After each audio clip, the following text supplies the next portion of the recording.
Hey guys, it's Larissa. Welcome back to my channel. Today I want to talk to you about what you should expect when studying abroad, specifically when studying abroad in London. I want to let you guys know all of my experiences, the pros and the cons of the trip that I had. So if you're thinking about studying abroad, maybe this would be helpful for you in making that decision. So a little bit of backstory on me. I just got back from a semester-long study abroad trip in London. I was there for almost 4 months, and the program that I did was a little bit different. There are so many different ways that you can study abroad, but the way that I did this semester was an internship program. So essentially what that means is my school partnered up with a company that is in London called CAPA, C-A-P-A, and we sent them our resume and we had an interview with them, and then they found internships for us. This was my second study abroad experience and my third time in Europe. So I went into it thinking that I knew what to expect, but what I got was something completely different. I'm gonna start off with some general study abroad information because this can apply to London and elsewhere. So the first thing is culture shock.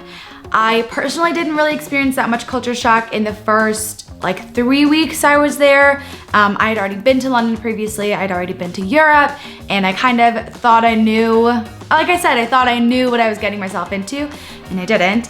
But right about week 3 is when it hit me, and it wasn't so much of the culture being so different, because that's one thing that I found that I didn't like about London, was that it is very similar to America in a lot of ways. Just like living in a big city in America, it's kind of similar to New York, I thought. But what was hard for me was the comforts of home. The lotion that I've used since I was a little baby child, they didn't have it in London, or Europe, I guess. And as stupid as it sounds, it was so hard for me. I tried 7 different kinds, that's an exaggeration. I tried 3 different kinds of lotions, but they were watery and they just weren't the right texture, and it really frustrated me. And they also didn't have my eye makeup remover. Again, it's just Neutrogena and Lubriderm. They're basic Walgreens or Walmart, Target. You can get them wherever in America, but I just couldn't get them in London. So what I did, this is my suggestion to you, is I got on Amazon.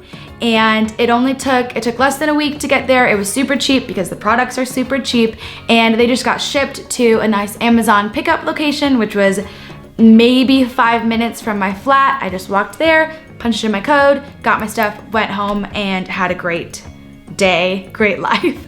So I just highly suggest doing that. If you can't find the products, check on Amazon, check online, get them to make you feel more comfortable. Also, in the spirit of being more comfortable, let's go on to that next, living situation. Being small wasn't the worst part of it. I can live in small spaces. I lived in a sorority house for a year. But what was awful for me was the air conditioner never worked. We had maintenance come and fix it so many times, and it just never, ever worked. At least 4 times a week, my shower would be lukewarm starting off, and then in the last like half of it, cold, just ice cold. I started shaving my legs in the sink so that I wouldn't have to be in the shower as long. That it came to that. Last awful thing about my living situation was that we didn't have a dryer. And I talked to some people at my work, and they said that that is custom for the area that I was living in. It's called Camden. It's a borough of London, and it's not the same in other places. So take that for what it's worth. I didn't ever get to dry my clothes. The washing machine was also really bad. I had to throw away a lot of clothes because the colors just kind of turned gray. But anyway, enough with living situation. I'm sorry I complained so much about that, but that is all just part of it. It's like the student living of it. It definitely could have been worse. I will definitely say that. It could have been so much worse. And I was living with 4 girls that I had never met before. We weren't friends for the whole beginning of the trip. And then in the last 3 weeks, we bonded so much, and I was like, why now? Why couldn't this have happened sooner? But it ended up being super awesome, and I ended up loving my roommates.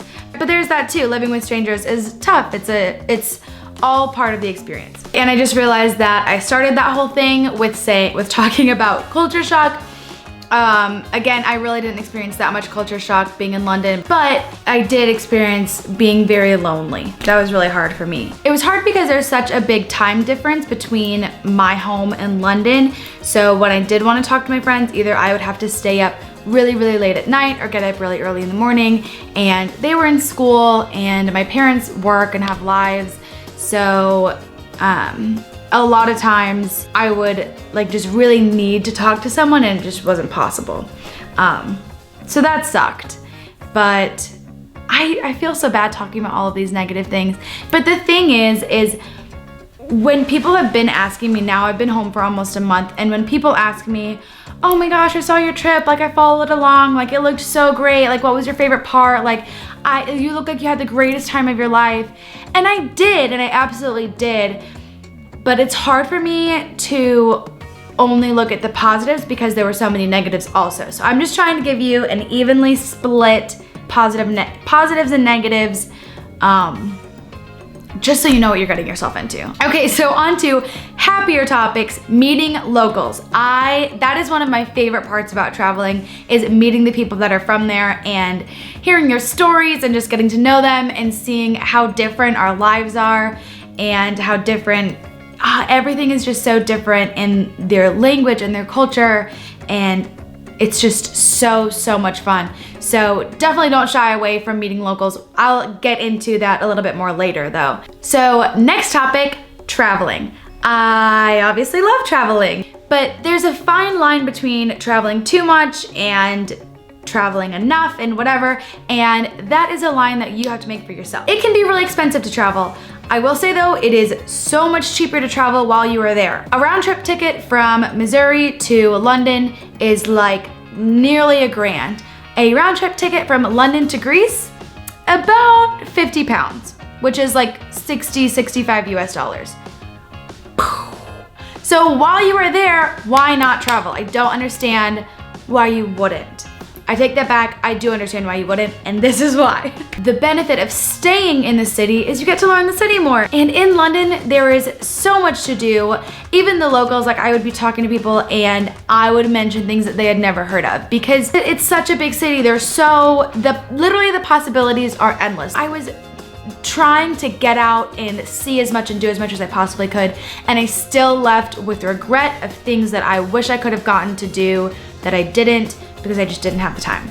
But it just means I'll have to go back again. But I highly suggest traveling at least like maybe half of your weekends that you're there, because you're there. Like you might as well, if you're studying abroad in Europe, you're already there. It is so much cheaper to just bip bop all the way around the continent and see as much as you can while you're there. And it's so much cheaper than trying to fly back.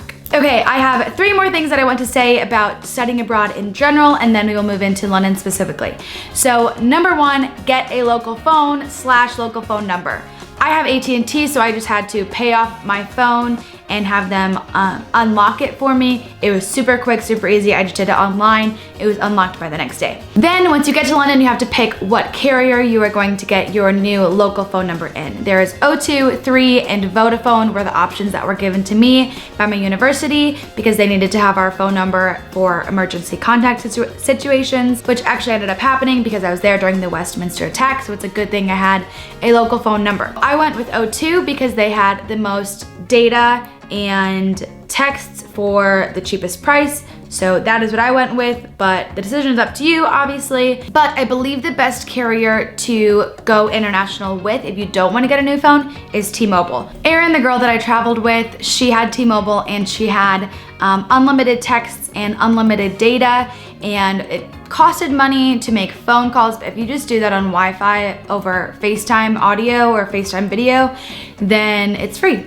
So T-Mobile or O2 is what I would suggest. My next general tip is to make sure that you have a debit or credit card that has a chip in it. I would suggest having both in case of emergencies, but they are a little bit ahead of us on the chip card thing over there in Europe, and a lot of times they won't even let you swipe the card. They just won't accept your payment. So make sure that you have a chip card. And the last thing before we move on is pack light. And I know you've heard this everywhere and everybody says it, but make sure that you pack light. I actually packed really light. I think I did a fantastic job, but I still had clothes that I didn't actually even wear a single time the entire time I was in Europe. So pack clothes for the weather. If you're going to London, pack for chilly weather. Pack based on where you're going and just pack that. If you need something else, just go buy it. You can buy super cheap clothes at Primark. So pack light, don't bring things that you don't need. I promise you will be happy that you did. Okay, we are finished with general study abroad stuff. Now we're going to move into London specifically. So London is a city and the people are city people. And that was something that was pretty hard for me to adjust to, being from a very small town in the Midwest. The people can be very reserved and it can appear to be standoffish, but it's really just their culture. A friend of mine and I, while we were over there, did a culture challenge. We broke some of the rules of the underground. There aren't like many real rules, but there are a lot of unspoken rules. So if you want to watch that video and you want to watch me and my friend get yelled at by angry old businessmen, you can click right here. London is such a big city and there is so much to do. There are endless possibilities of things you can do, places to go, shows to see. It is incredible. I went to a ball pit bar. I went to some of the most amazing theater that I've ever seen in my entire life. And there are so many different cultures in every different borough. Like no matter where you are, it's like a completely different city and it is so cool. For example, the place where I lived, Camden, it was a little bit more, what would you call it? It was like kind of grungy, a little bit more rock. The bar that was the pub that was right next to my flat was called the Devonshire Arms, and they had some like gothic looking people that were always outside of it, and it was so fun. Camden was so fun. Camden Market, amazing. I lived in that market. That was the greatest place on earth. No matter how long you are in London, no matter how long you live there or visit or whatever, you can never do everything because there is so much to do, which is why I'm really happy that I studied abroad in London, because I never ran out of things to do. I never ran out of places to go.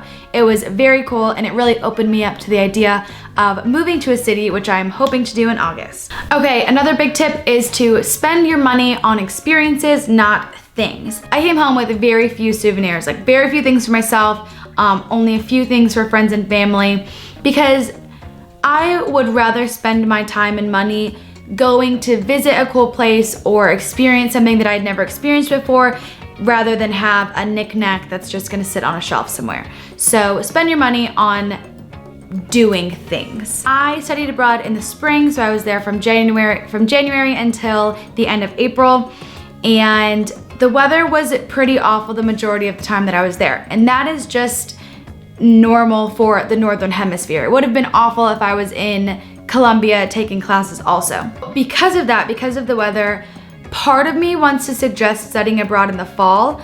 That wasn't an option for me because I was holding the vice president position in my sorority, so I would have had to give up my position. And aside from that, I just couldn't give up my last football season. I cheered at Mizzou and I wasn't cheering that year because I was studying abroad, but I couldn't bear to not be there for the football games. So that's why I was happy that I did it in the spring, but in terms of weather, fall would be a lot better. But I still wouldn't have wanted to study abroad in the summer because you lose a whole month. Doing a full semester, you get almost 4 or even more months in the city. Doing it in the summer, you get a little under 3 months, and on my previous trips to Europe, it was just never enough. So I wanted to go for the longest amount of time as possible. At the time while I was there, I felt gray in the months of January and February. Like it was just a heavy, like sad feeling, which is a big part of it, I'm positive, was the weather. But I will say that I got down on the weather a little bit too much. I wish I wouldn't have let the weather affect me as much as it did. Getting around London is so easy. Expensive, but really easy. So what you need to do is get an Oyster card. You can get a student Oyster card, which allows you to get a discount on all of the fares for the underground, the bus, and the overground. It's all connected on that one Oyster card, one payment, and it's super nice, super easy. That was one of my favorite things about London, is how easy it was to get around. I suggest downloading the app Citymapper. It'll have like an arrow like showing you where to go, what underground you need to get on, what line, what direction, all of that, the entire directions listed out on that app. So I highly, highly suggest getting it. I could not have made it around any of the cities that I went to without that app. Okay, so now we are nearing the end of the video, and I'm gonna get a little bit sappy on you because these last two topics are the things that I loved so much about London. Culture. This is the one thing that made studying abroad in London specifically everything for me. I have never been in a place that has as much culture as London does. I could be walking down the street and I would hear 4 or 5 different languages within like a 10-minute walk. That is just incredible. Where we come from makes us all different, and that's something that I struggled with a lot growing up, and even until London, and I don't think I really came to terms with it until then, is that I'm half Dominican, and a lot of people don't know that about me, and then they guess what I am and what I'm not, and it just gets really uncomfortable. And being in a place like London, a place where there are so many different cultures and such a different acceptance and understanding of those cultures, people actually knew. Like, people would look at me and start speaking Spanish because they assumed that I spoke Spanish. And that is the first time that has ever happened to me in my entire life. And I don't speak Spanish. I really, really wish I did. I'm working on it. Also, at my workplace, I was interning at a hotel. I won't say which one, but while I was at the hotel, I interacted with people from all over the globe because our clientele was mainly Middle Eastern and Asian, and my colleagues were from France, Colombia, Spain, Portugal. People were just from so many different places. I worked with a guy who was from Zimbabwe, and it was really, really cool to be surrounded by that. And I remember at my orientation, because it's a very large hotel, so even though I was working in the event planning team, we had orientation with a big group of people. Like, there was like housekeeping and like bakery chef, and there was a like waiting staff, like all different kinds of people were in the same training group. And for like the first exercise we did, we had to go up there and draw us. So we drew the basic things like what are your hobbies, what are your aspirations, and also where are you from? And that one was so cool to me because people would say like, oh, like I'm Spanish and French, my mom is from Spain and my dad is from France, and I lived in Spain while I was younger, and then like once I got to primary school, we moved to France, and it's just like, because in America people say like, oh yeah, I'm German and English, but we probably don't actually have like actual relatives in those countries anymore because it is so far gone. But these people are actually from those places. They speak these languages, they know those cultures, and it was just so, so cool to see. It's kind of like, this is an awful comparison, please don't hate me for this, but it's kind of like Epcot at Disney World, because at Epcot you can go to all of these different countries in like a 2-hour circle that you take around the park. And that's exactly what it's like. It's just not a theme park, but everywhere you go, you experience people from completely different walks of life than from your personal experiences. And that to me makes London the greatest place to study abroad. To end the video off, I want to say that studying abroad is a once-in-a-lifetime experience, and if you ever have the opportunity to do it, I hope that you will take it. Thank you so much for watching this video. I hope that you enjoyed it. If you did, please be sure to give it a thumbs up and subscribe to my channel. Thank you so much for watching, and I will see you in my next video. Bye! This is my favorite part about traveling. There's a spider on my ceiling. It was a sushi restaurant, but there was a sushi, why can I say this word? There was, I keep like leaning into the camera, like I get so excited that I'm like talking onto you.